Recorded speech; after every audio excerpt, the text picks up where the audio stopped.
Flood in Sumatra keep happening, and the impact is getting worse every year. Today, we will discuss about whether these floods are purely natural disaster. Take off the foo-foo, take off the cloud chase, take off the Wi-Fi. Or whether government policies also play in role damaging the ecosystem.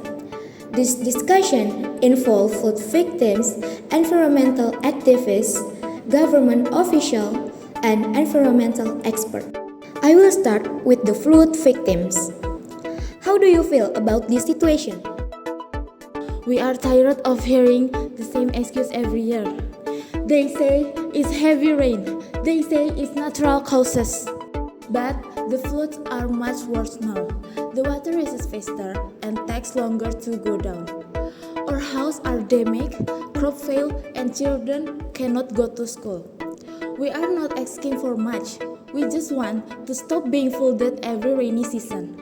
So the question is, why are we always the victims?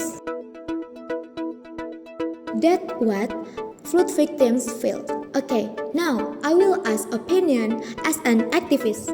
If we're honest, these floods didn't happen suddenly.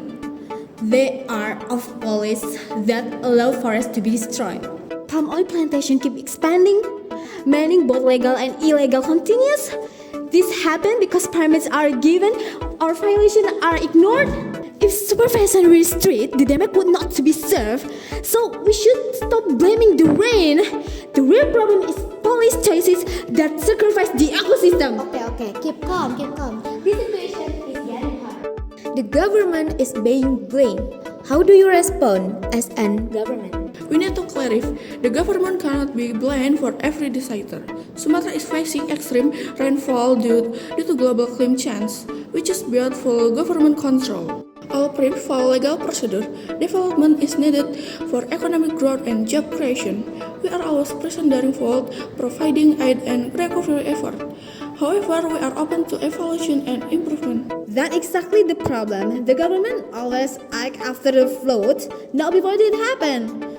If the problem is really safe, why are floods getting worse every year? This means the issue is not only nature, but also weak regulation and poor supervision.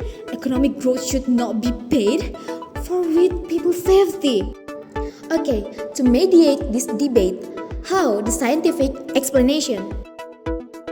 Okay, scientifically, both sides are correct. Climate change does increase rainfall. However, major floods occur when ecosystem can no longer absorb the rain.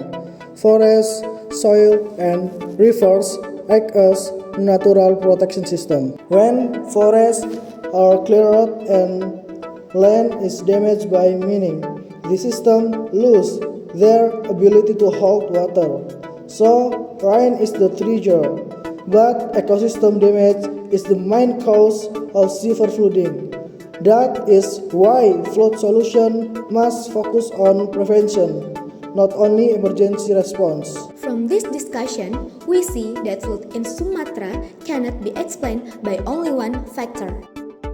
People felt the impact, activists question policies, the government focused on development, and science revealed the root of the problem.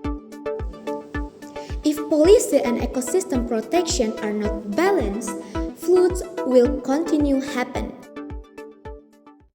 This discussion is not about blaming each other, but about reminding us that public safety must always be the top priority.